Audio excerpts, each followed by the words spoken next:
सेनापति, आकर मेरी गंगा में बैठो। आओ!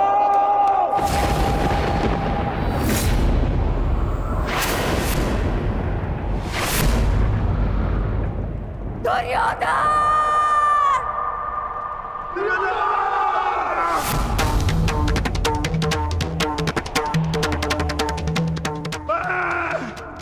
पांडुपुत्र भीम, ये प्रतिज्ञा लेता हूं कि मैं तुम्हें ऐसी मृत्यु दूंगा कि संपूर्ण भूमि सदियों तक कांप उठेगी।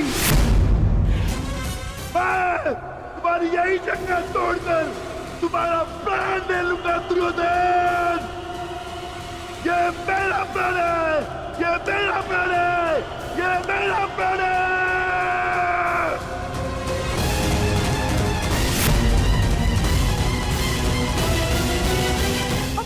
कुलवधू का ऐसा अपमान देखने के लिए आपके पास आंखें तो नहीं है महाराज, पर कान तो है।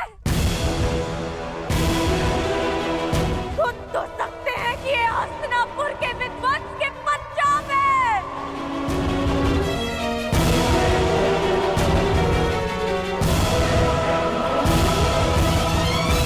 इस समय मैं कुछ नहीं कर सकता पांचाली। तुम दुर्योधन की दासी हो और तुम्हें उसकी आज्ञा का पालन करना होगा।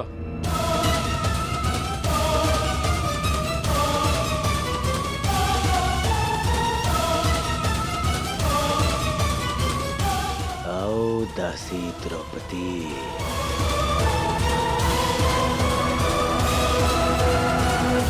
अपने स्वामी की आज्ञा का पालन करो। आओ।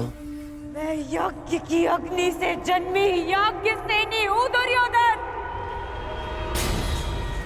और अग्नि की ताप को बांधा नहीं जा सकता।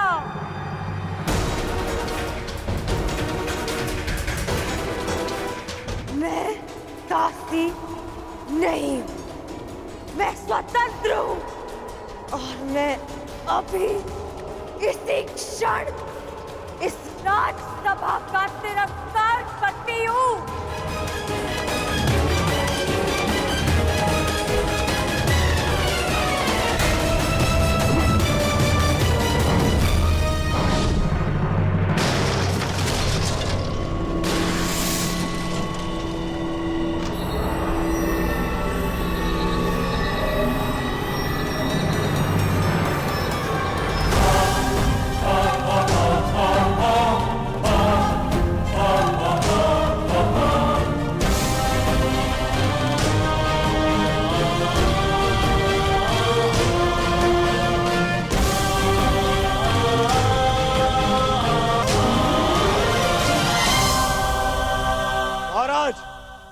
ये दासी आपका और मेरा अपमान करके इस सभा से जा रही है। क्या इसे दंड देने का अधिकार है मुझे? द्रौपदी, यदि तुमने दुर्योधन की आज्ञा नहीं मानी तो तुम दंड की पात्र होगी।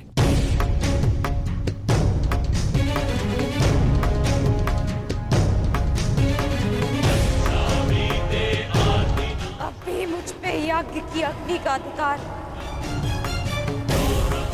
अभी मुझ पर मेरे पिता का अधिकार है। पांडव भले ही अपनी पत्नी को हार गए हो, परंतु द्रौपदी अब भी स्वतंत्र है।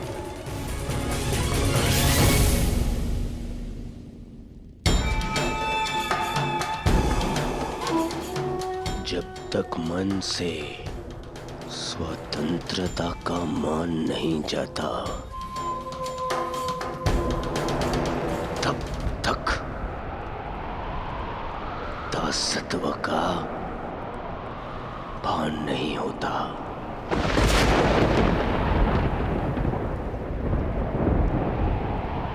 तो फिर छीन लो आन इसका।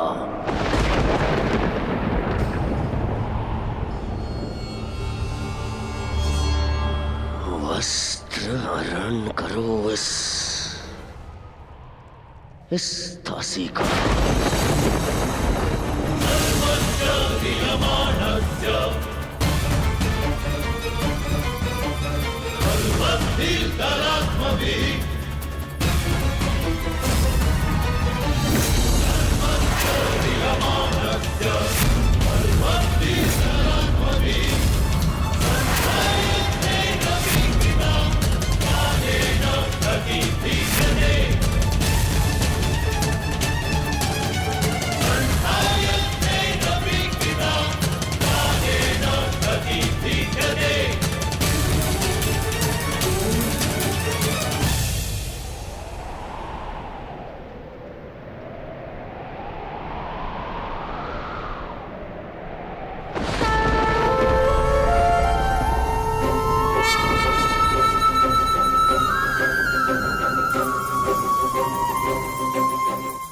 असंभव!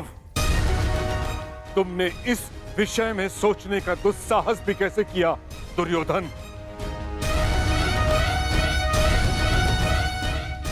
जब मनुष्य पर नाश चाहता है पहले उसका विवेक हार जाता है दुर्योधन। अपने विनाश को आमंत्रण मत दो।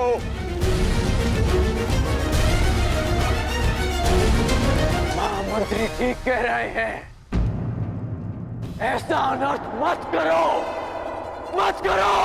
अनर्थ तो हम होगा इस सभा में। आज्ञा दीजिए भ्राताश्री, हम इनका सर्वनाश कर देंगे।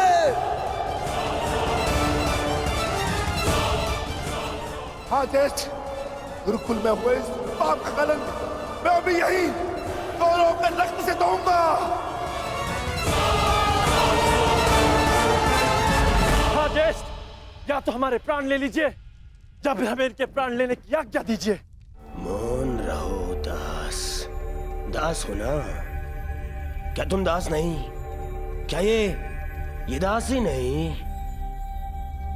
और एक दासी को दंड देने का अधिकार है कि नहीं मुझे? ये अधिकार नहीं है। दासी हो या शत्रु, एक स्त्री का मान भंग नहीं किया जा सकता।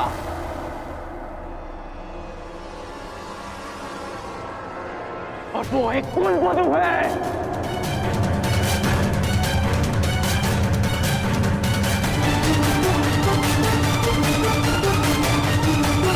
अरे ये कुलवधू नहीं, ये नगरवधू है। नगरवधू है कौन?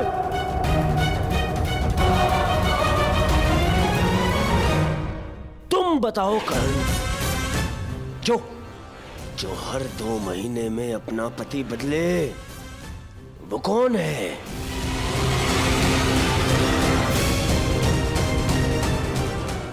जो स्त्री 5-5 के साथ शयन करे, उसे क्या कहा जाता है?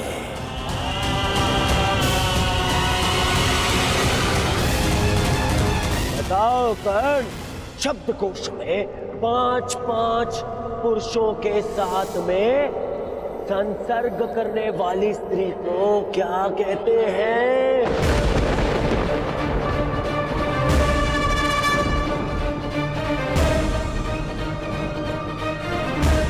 कर्ण, तुम्हें अपने गुरु परशुराम की सौगंध, मेरी मित्रता की सौगंध है कर्ण। तुम्हें बोलना होगा। तुम्हें सौगंध है कर्ण? बोलो, क्या शब्द है ऐसी स्त्री के लिए? बोलो कर्ण, सौगंध है तुम्हें, बोलना होगा तुम्हें। सौगंध है, बोलो। वेश्या कहते हैं, वेश्या कहते हैं, क्या कहते हैं?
कोई अंतर नहीं। उससे उसका मान भंग नहीं होता, अपितु दर्शकों को आनंद मिलता है। दुर्योधन, इसे क्षण बंद करो ये सब। अपने विनाश को आमंत्रण मत दो दुर्योधन। दुर्योधन, ऐसा प्रतीत होता है कि इस समय तुम्हें वस्त्र हरण करने का विचार त्याग देना चाहिए, क्योंकि यदि इस समय वस्त्र हरण किया तो इस सभा में बैठे महापुरुष अपने वचनों को तोड़कर हमारे प्राण भी हर सकते हैं। इस दासी के वस्त्र हरण से पूर्व तुम्हें इन वीरों का शस्त्र हरण कर लेना चाहिए। ठीक है मामा श्री।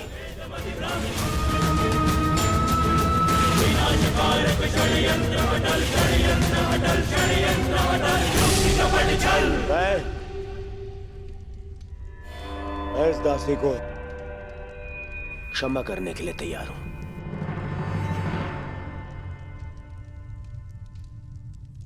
परंतु एक स्थिति में कि यहां बैठे सभी स्वतंत्र वीर मेरे समक्ष अपनी सेवा स्वीकार करेंगे। हाथ जोड़कर मुझे अपना स्वामी माने, सब शपथ लें कि यदि उनके शस्त्र उठेंगे तो वो केवल मेरे लिए उठेंगे। यदि स्वीकार है तभी मैं इस दासी को क्षमा कर सकता हूं।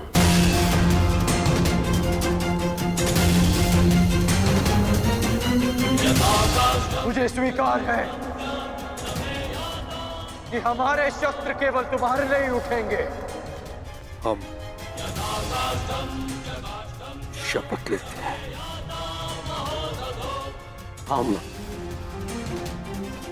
तुम्हारा पक्ष और सेवा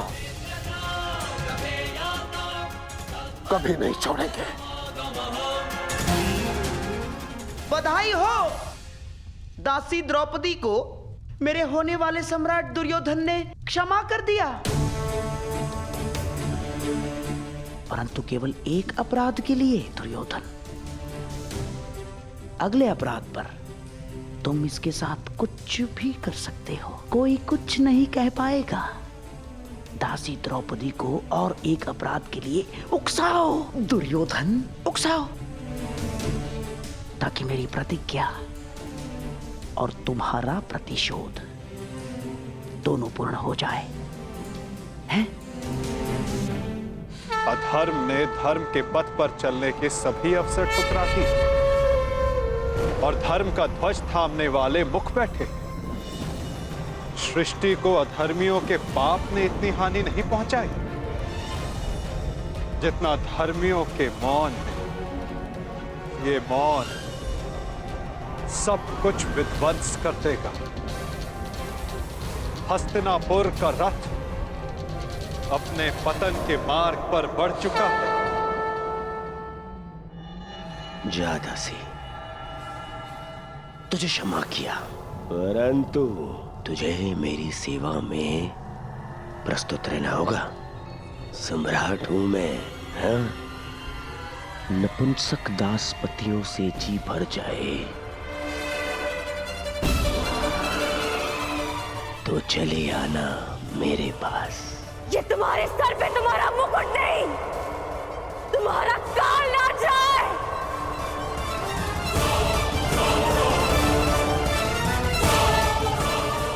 नीच! हो गया। एक बार क्षमा करने के पश्चात भी इस दासी ने वो दंडता दिखाई है। अब मैं इसे क्षमा नहीं कर सकता।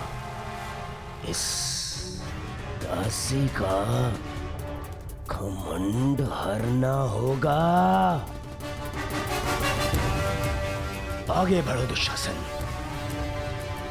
और वस्त्र हरण करो इस दासी द्रौपदी का।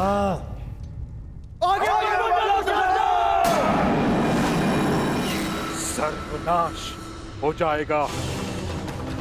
हमारे दिए वचन का अनुचित लाभ मत उठाओ दुर्योधन।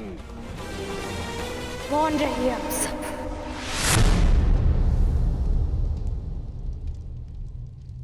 क्योंकि आप सब में से किसी में वो क्षमता ही नहीं है। अरे बंधे रहिए अपने अपने धर्म के खूंटे से। वो कैसा धर्म जो आपकी शक्ति को आपकी निर्बलता बना दे। मुझे ऐसे धर्म से अपना मान बचाने की कोई आशा नहीं। जिन्हें बड़ा माना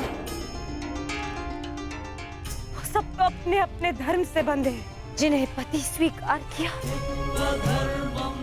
खुदास बन गए। आप सब मेरा रक्षण नहीं कर पाएंगे और मेरी सहायता वो ही करेगा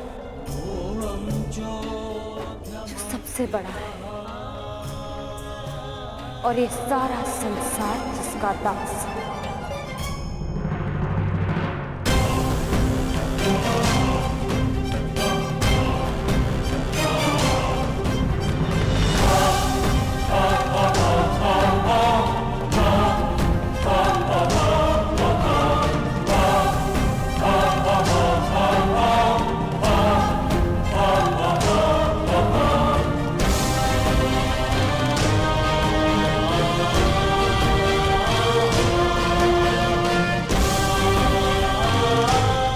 आगे बढ़ो दुशासन।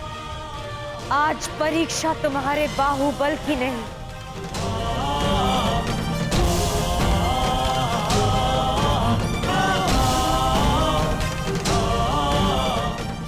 मेरी आस्था की है। और मुझे विश्वास है कि आज सभा में बैठे सभी नग्न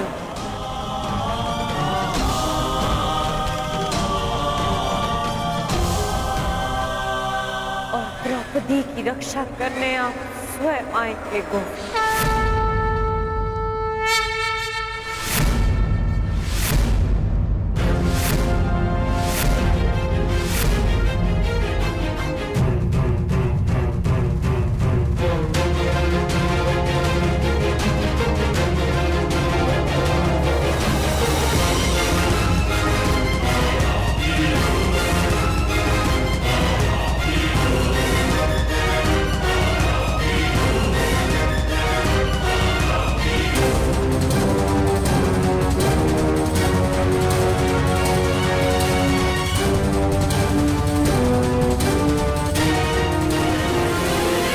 गोविंद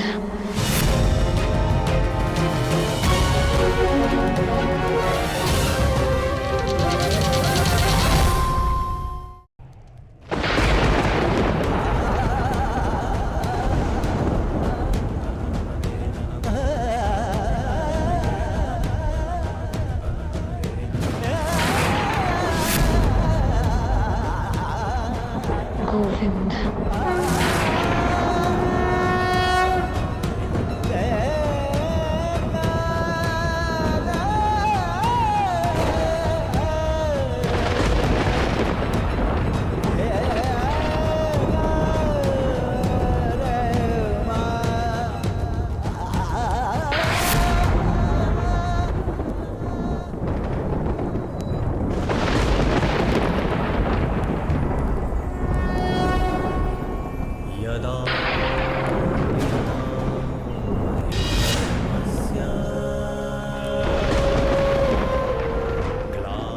इस चीर के हर धागे का ऋण 100 गुना करके चुकाएगा तुम्हारा ये सखा।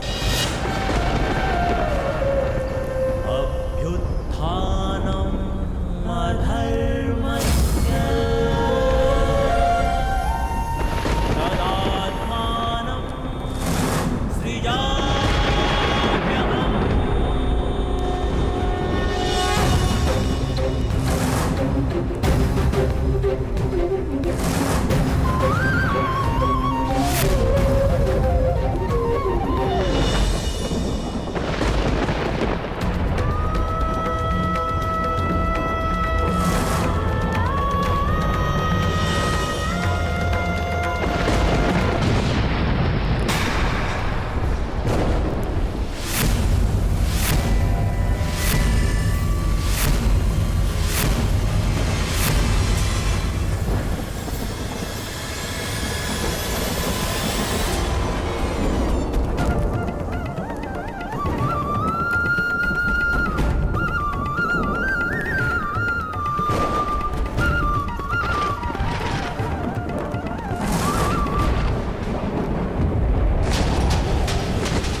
अनुज,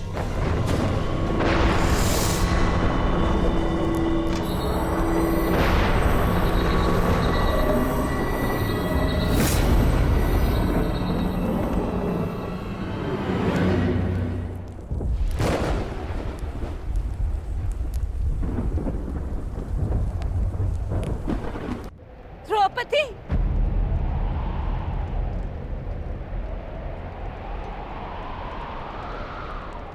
पुत्री द्रौपदी,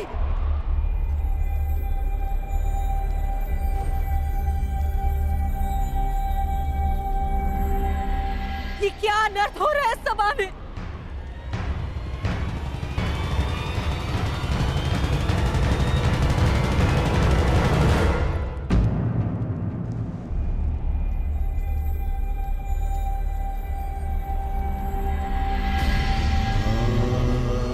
मेरे निकट मत आइएगा माताश्री। मैं मलिन हूँ। नहीं नहीं पुत्री, मेरी पुत्र वधु मलिन नहीं हो सकती।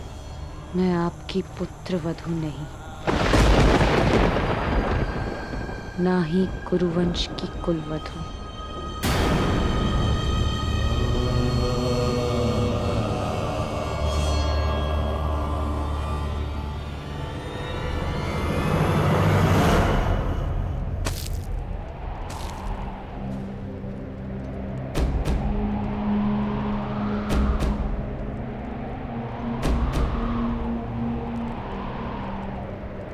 और ना ही आपके पुत्रों की पत्नी।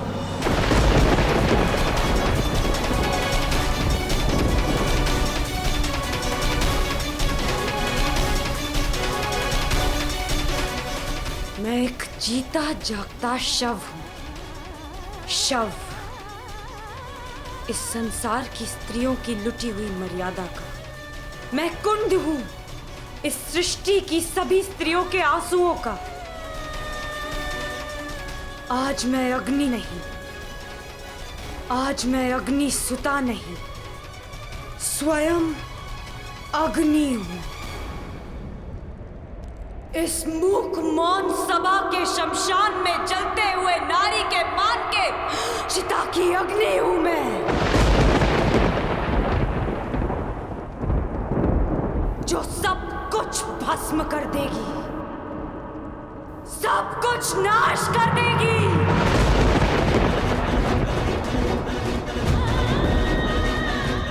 मैं जीव नहीं, साक्षात मृत्यु हूं, केवल मृत्यु। इस सभा में उपस्थित प्रत्येक अधर्मी की केवल मृत्यु।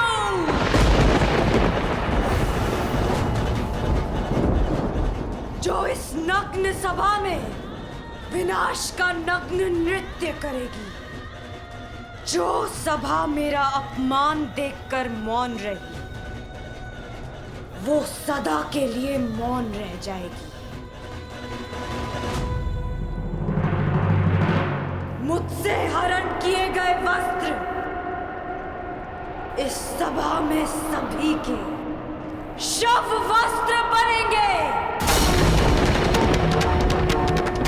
जिसने मेरे अपमान पर अट्टहास किया, उन सबकी मृत्यु पर ऐसा विलाप होगा कि संसार युगों तक स्मरण रखेगा।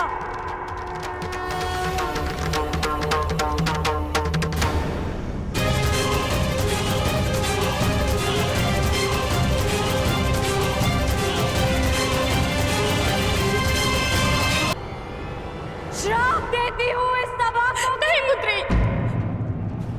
इन्हें श्राप मत दो। अपनी ज्येष्ठ माता की बात सुन लो। क्यों सुनूं मैं किसी की? क्यों?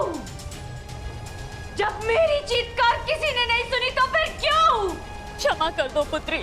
मेरा श्राप ही क्षमा है महारानी, क्योंकि यदि दंड दिया तो इसी जीवन के प्रत्येक क्षण में नर्क का अनुभव होगा इन्हें।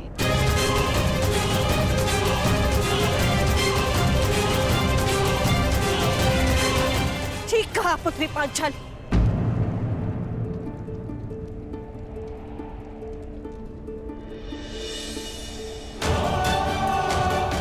इन सबको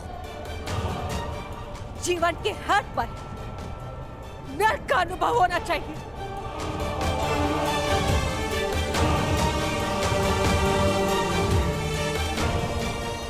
हस्तिनापुर के रक्षकों के मध्य, हस्तिनापुर के आचार्यों के रहते, संसार के सबसे बड़ी नीतिवानों के मध्य यह नर्क कैसे हुआ? मैं आपसे पूछती महामंत्री, हस्तिनापुर में अंधे युग का प्रारंभ कैसे हुआ? क्यों नहीं आपने इच्छा मृत्यु मांग ली ताजश्री? और आपने क्यों नहीं अपने ही वाणों से अपने हृदय को भेद लिया द्रोणाचार्य?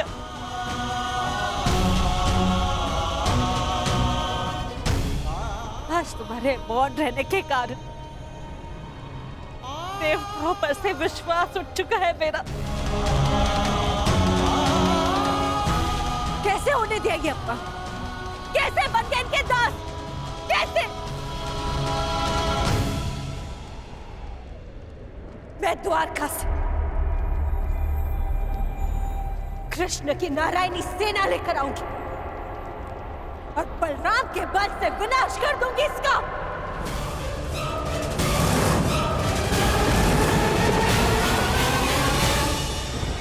सुन रहे हैं आप महाराज? सुनाई तो दे रही है ना आपको? हस्तिनापुर की ओर बढ़ रही इस विनाश के पश्चात अपने आंखों पर पट्टी बांधते समय मैंने ये नहीं सोचा था कि एक दिन ऐसा भी आएगा, आप अपने मन की आंखों पर पट्टी बांध लेंगे। अगर थोड़ी सी भी लज्जा शेष है आप में तो कुछ कीजिए, इस ज्वालामुखी को फटने से रोक लीजिए महाराज। आज निश्चित रूप से ही हस्तिनापुर लज्जित हुआ है। पांचाली पुत्री, मैं तुम्हें वर देता हूं, तुम जो चाहोगी वैसा ही होगा। क्या चाहती हो पुत्री? मांगो, मेरा वचन है तुम्हें। एक स्त्री के लिए उसका मान सबसे बड़ा होता है, और इस सभा में पहले उससे उसका सब कुछ छीन लिया और अब ये प्रस्ताव रख रहे हैं कि जो वर मांगोगी मांग लो। अब मैं मांगूंगी नहीं, दूंगी, श्राप दूंगी। मैं याज्ञसेनी इस कुरुकुल को श्राप देती हूँ कि क्षमा करो, मेरे मूर्ख पुत्रों को श्राप देकर उनका त्राण मत करो। तुम्हें जो चाहिए वो मांगो, परंतु श्राप मत दो। मुझसे जो छीना गया वो मुझे कोई नहीं लौटा सकता, परंतु इस अधर्मी खेल में मेरे पतियों से जो छीना गया वो उन्हें लौटा दीजिए।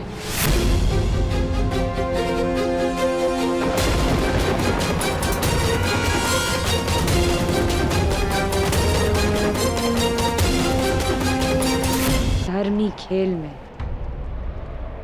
उनसे उनका बल छीना गया, शस्त्र छीने गए, उनका राज्य छीना गया। उन्हें उनका बल, उनका मान, उनके शस्त्र और उनका हारा हुआ राज्य लौटा दीजिए।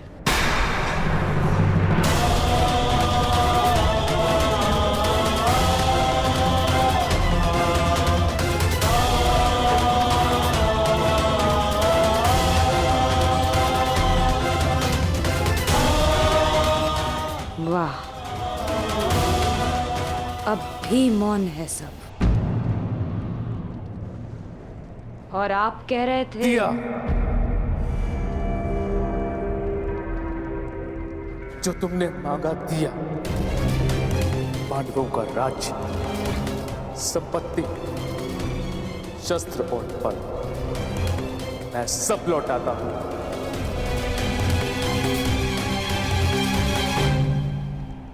नहीं पिताश्री, मेरी जीती हुई संपत्ति को लौटाने का अधिकार आपको नहीं है पिताश्री।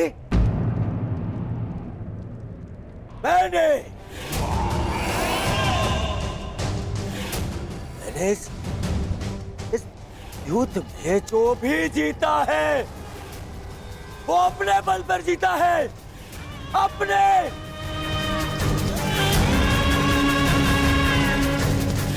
बिना छल के जीता है, बिना युधिष्ठिर को विवश किए जीता है, बिना धर्म किए जीता है। फिर क्यों मैं इसे लौटा दूं? क्यों? आप बताइए महामंत्री, पितामह आप बताइए, आप सब बताइए, क्या इस युद्ध में कोई भी अधर्म हुआ है? कोई भी?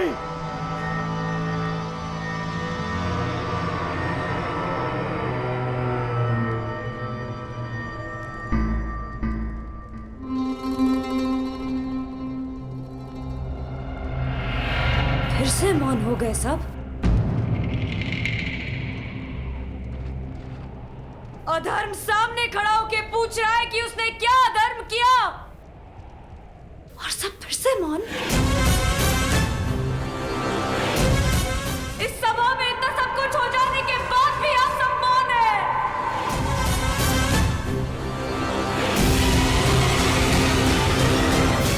रहिए मौन सब, रहिए मौन। परंतु इस अधर्मी दुर्योधन को उसके कुकर्मों का दंड अवश्य मिलेगा,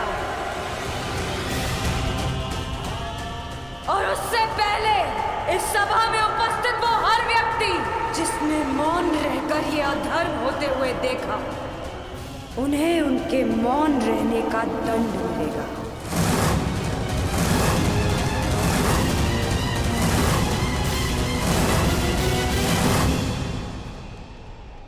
श्राप है ये अग्निसुता द्रौपदी का।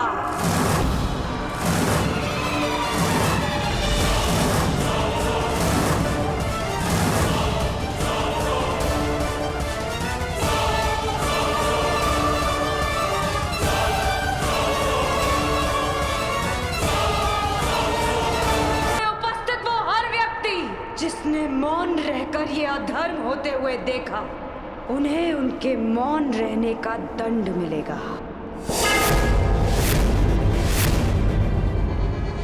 श्राप है ये अग्निसुता द्रौपदी का।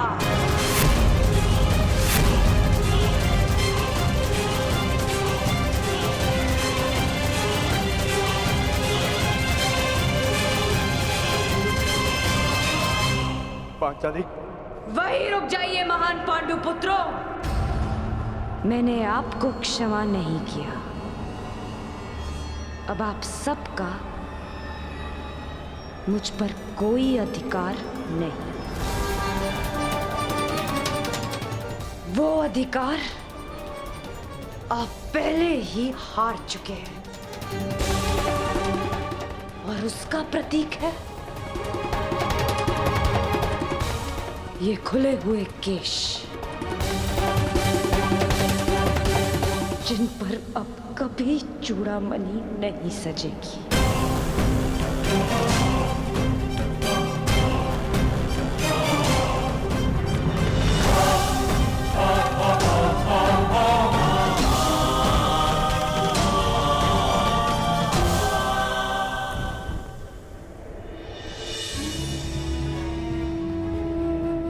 अपना जीवन दांव पर लगाकर स्त्री संतान को जन्म देती है।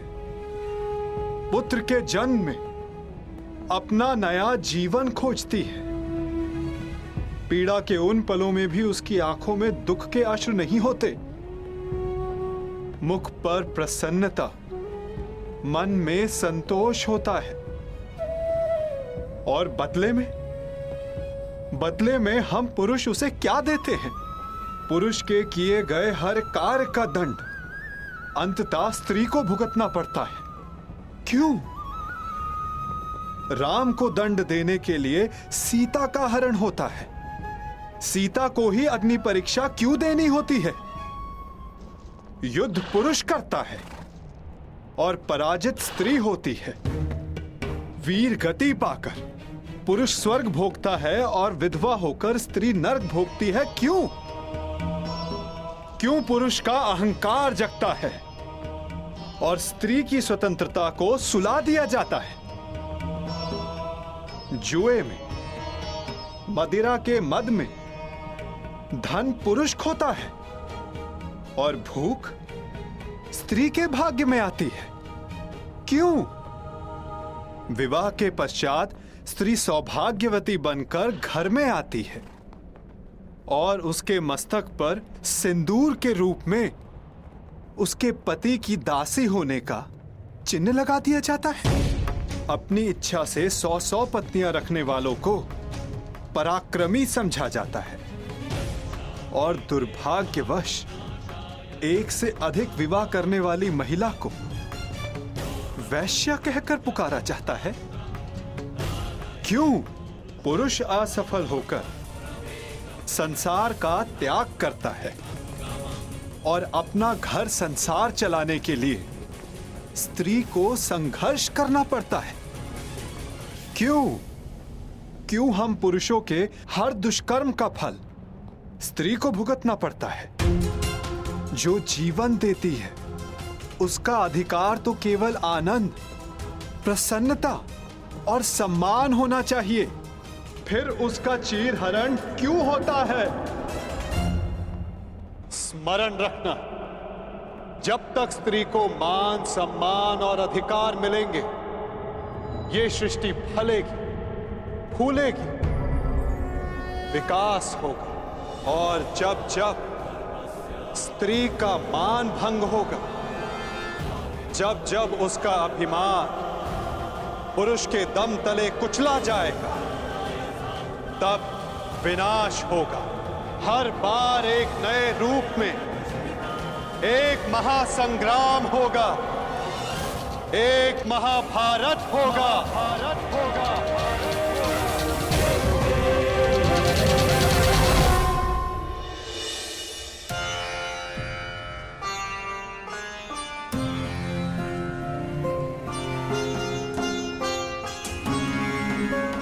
महाराज, आज संसार की सबसे अधिक लज्जित, सबसे अधिक दुखदायी सभा संपन्न हुई।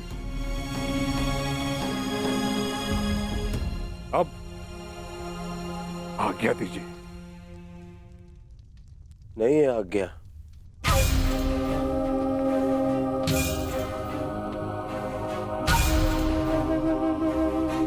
अब क्या शेष है?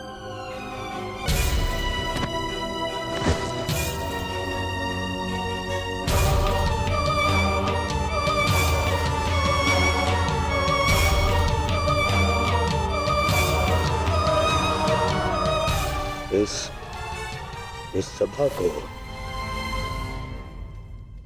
अभी अपने महाराज का पिंडदान देखना शेष है।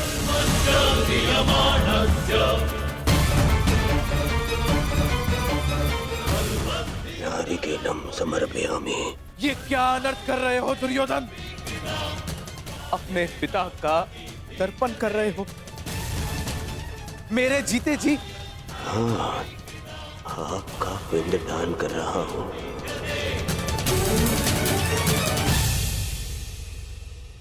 मैं आज से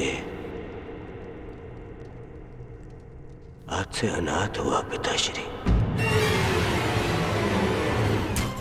क्या मूर्खता है दुर्योधन। ये मूर्खता नहीं है, ये मेरे और मेरे पिता के मध्य का संबंध है जिसे आज मैं तोड़ रहा हूं।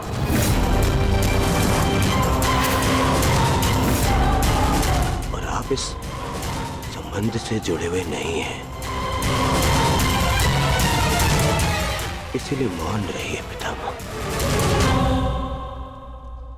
क्योंकि आज जो मेरे साथ हुआ उससे यही प्रतीत होता है कि मैं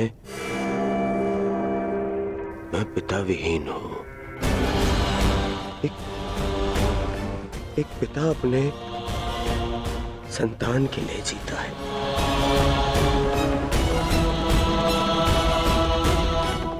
परंतु आज मेरे ही पिता ने मेरे ही साथ इतना बड़ा अन्याय कर दिया। क्या अनर्थ प्रलाप कर रहे हो दुर्योधन? मैं प्रलाप कर रहा हूं। एक सम्राज्ञी को द्यूत में दासी बना लेने पर इस सभा में सभी ने बहुत बड़ा चढ़ाकर कहा।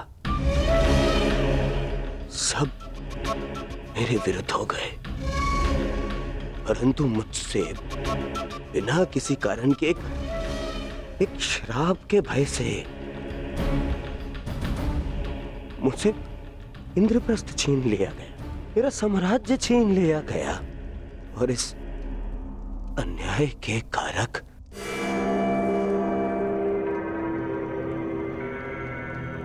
आप हैं पिता महाराज। पहले पितामह के कारण हस्तिनापुर का विभाजन होने दिया आपने, और आज एक श्राप के भय से मेरा जीता हुआ साम्राज्य छीन लिया। महामंत्री, वेदों के ज्ञाता, महाज्ञानी, मंत्र पढ़े।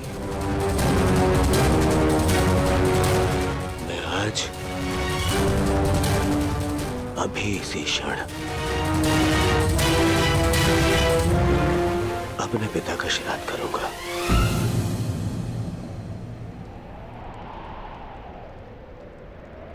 ऐसा मत कहो पुत्र, ऐसा मत कहो। मैं विवश हूं। मैं पांडवों का राज्य उन्हें लौटा चुका हूं पुत्र, परंतु ये श्राद्ध मैं सहन नहीं कर सकता पुत्र, सहन नहीं कर सकता। अब तुम्हारे त्राण के लिए मैं क्या करूं? आपके पुत्र को इस त्राण से बचाने के लिए और जीते जी आपको श्राद्ध से बचाने के लिए मेरे पास एक उपाय है महाराज।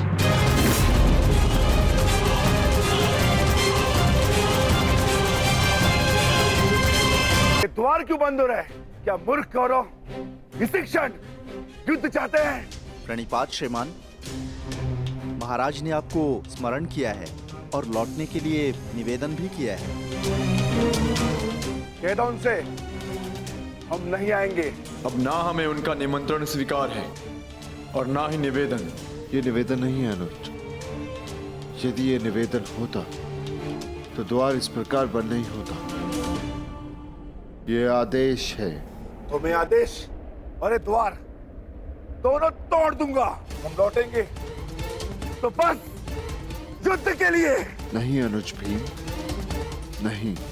ताश्री हमारे बड़े हैं, यदि उन्होंने आज्ञा दी है तो हमें जाना होगा। ये आज्ञा नहीं है भ्राताश्री, जाल है और हमें इसमें नहीं फंसना है। पांचाली यहाँ से जा चुकी है, व्यथित है, हमें उसे संभालना है। हमें इंद्रप्रस्थ जाना होगा भ्राताश्री। ये जाल है तो भी हमें धर्म के कारण जाना होगा।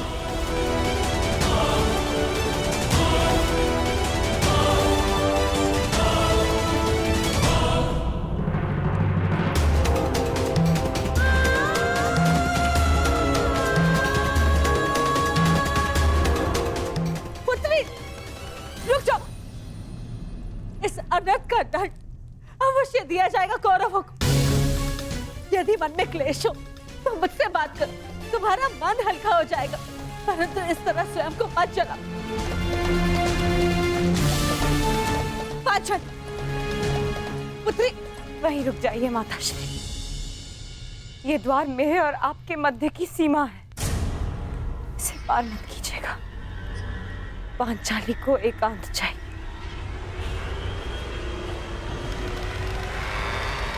पुत्री!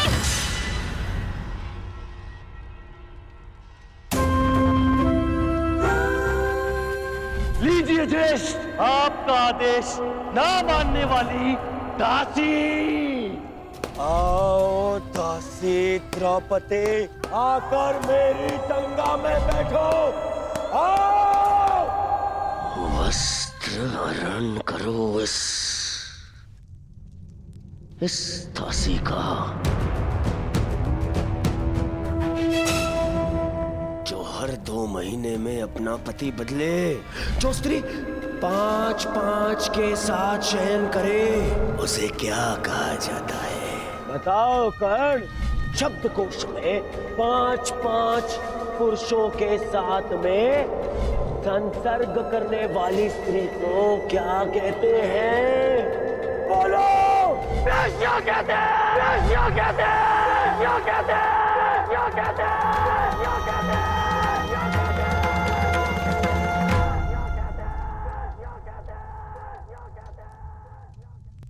सैनिक, दरवाजा तोड़ दो। पांचाली! ये द्वार द्रौपदी के मन का है बुआ। ये यातना से नहीं खुलेगा, ना ही बल से टूटेगा।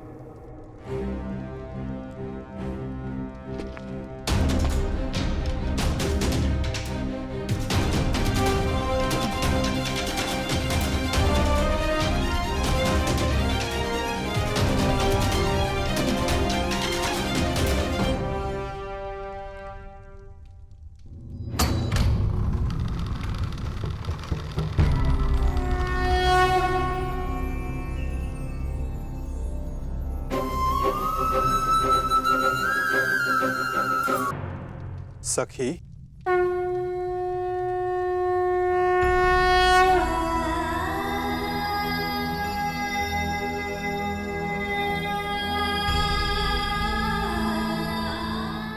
चले जाइए सखा, भीतर मत आइएगा। मैं मलिन हूँ। मलिन तो वो सोच है सखी जो तुम्हें मलिन समझे सखी, और मनुष्य तो भीतर से पवित्र होता है। तुम तो उस गंगा की भांति हो जो सबके पाप हरने के पश्चात भी मलिन नहीं होती। तुम पावनी पवित्र हो।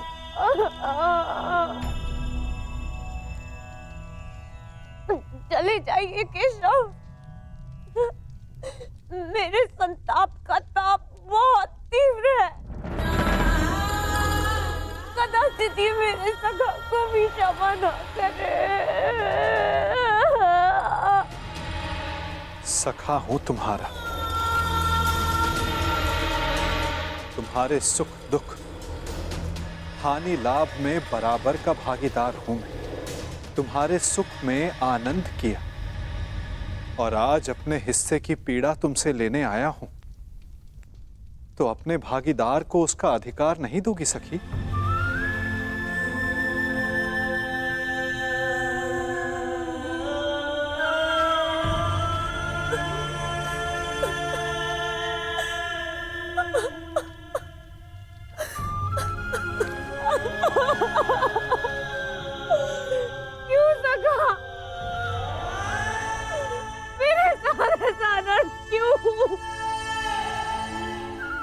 नियति ने मुझे ये सम्मान के लिए क्यों चुना? सखा क्यों?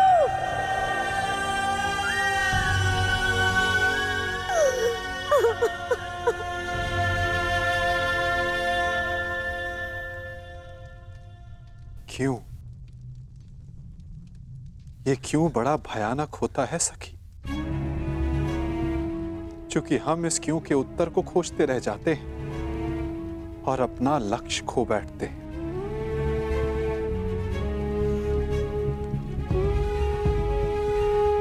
वो बालक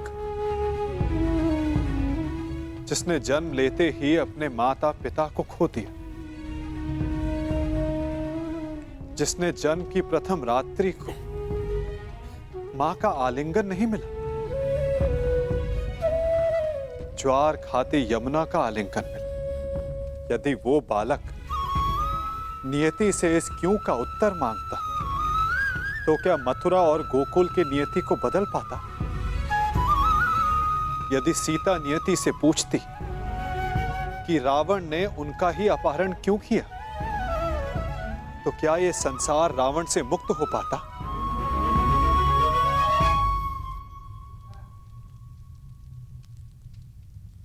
जो कल बीत गया सखी, यदि उसका दुख वर्तमान में मनाओगी तो अपने भविष्य को खो बैठोगी।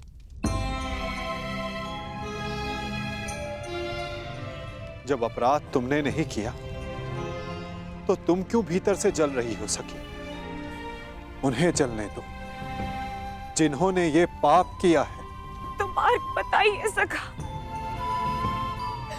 मन में धधकती इस अग्नि को शांत करने का मार्ग दिखाइए केशव। क्षमा कर दो, क्षमा कर दो सखी। मन में प्रतिशोध नहीं, न्याय का विश्वास जगाओ। जब तक मन में प्रतिशोध रहे तब तक न्याय को आने का मार्ग नहीं मिलेगा सखी। क्या प्रतिशोध लेना न्याय नहीं है सखा? नहीं सखी, यदि प्रतिशोध लो तो केवल तुम्हारे भीतर की अग्नि शांत होगी, और यदि न्याय के लिए संघर्ष की अग्नि जलाओगी तो दुर्योधन जैसे हर पापी की सोच को भस्म कर पाओगी। तो बोलो सखी, प्रतिशोध लेना है या न्याय स्वीकार है?